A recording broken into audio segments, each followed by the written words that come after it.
Unang-una, napaka-importante talaga nito dahil ito ay isang bisita ng Head of State and Head of Government sa isang ASEAN country na Singapore.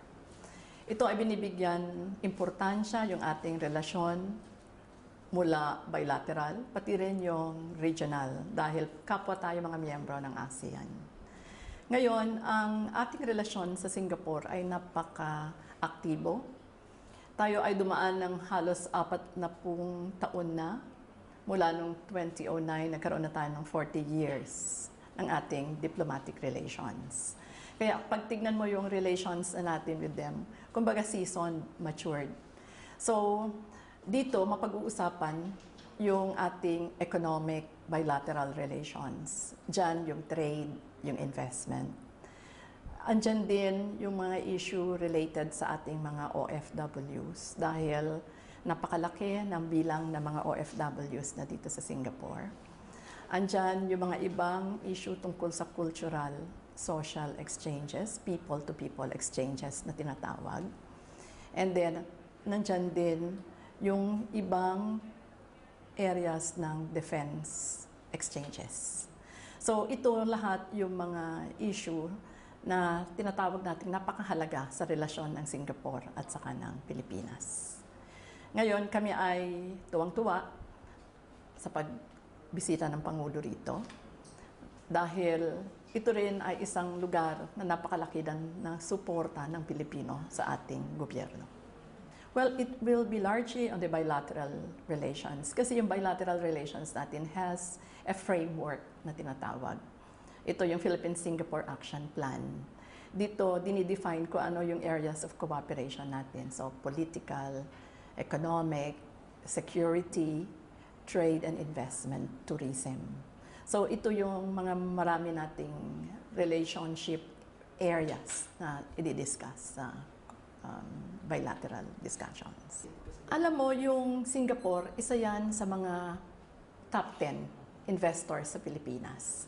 At continuing yung kanilang mga programa sa Pilipinas. No? In fact, they have put in about $64 million in terms of investment to the Philippines. They're number 5 in terms of foreign direct investments. So we're talking here of corporations like Keppel, which is into infrastructure, ports development. We're talking of Singtel, that is into telecommunications. Andyan yung Ascendas, which is into light, what you call this, light parks development.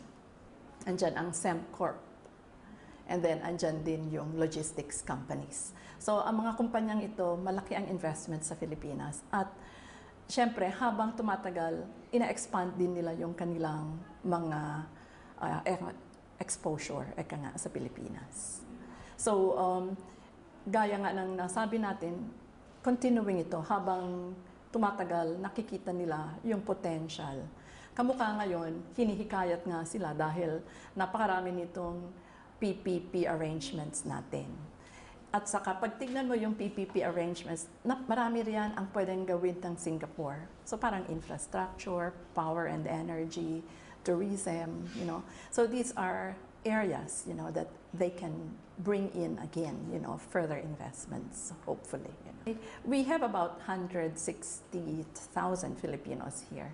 And if you look at the profile or the demographics of it, about more than half of it now are in the professional sector. So, yung professional sector, nandyan ang pinakamalaking grupo, yung mga people in IT. Yung pangalawa, people in engineering, people in architecture, people in the medical and nursing profession. And then, nandyan na yung ibang areas like service, like hotels and restaurants. And then you have also the musicians, you know, who are other parts.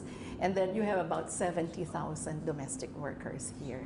So more or less, you would see the distribution. And then, masaya ang grupo rito ng mga Pilipino. Siguro mahigit 100 grupo yan. Pero sama-sama mga yan at tulong-tulong sa lahat ng mga gawain para sa ating bansa. In fact, if you look at it, they are people who look beyond themselves here in Singapore because they do like community projects back in the Philippines. Pag merong typhoons, they come, they voluntarily organize themselves to bring relief to the Philippines. And then, apart from that, it's not only during these disasters, but then even outside of disasters, many support students and education particularly. Alam nyo, siguro nahihikayat yan ng maraming kapwa Pilipino. Kasi mula noong 2005 hanggang 2007, nagbukas ang Singapore. Napakaraming Filipino nga namang na-hire. And these are mostly in the professional sector. So, parang very enticing.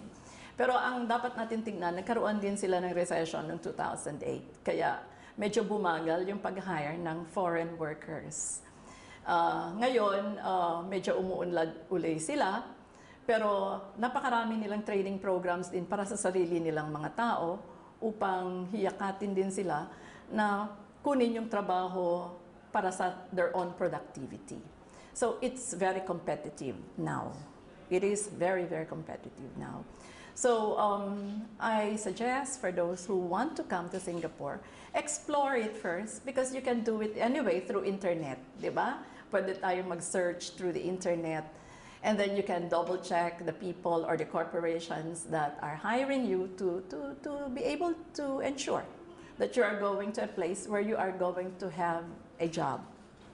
And then, of course, huwag makipagsapalaran na magturista at maghanap ng trabaho. Of course, many people want to come, but it is best na dumaan sa POEA. Dahil pag dumaan sa POEA, nandyan yung proteksyon, kamukha nung may kontrata ka, meron ding proteksyon ang gobyerno sa kanila dahil yung mga minimum wage natin ay maari nating i-impose, no? So, it will also prevent people from, being exploited in any way at all. If it can be prevented, we go through POEA. Kasi mas mahirap pag may problema na later on, no, na kailangan bigyan ng solusyon.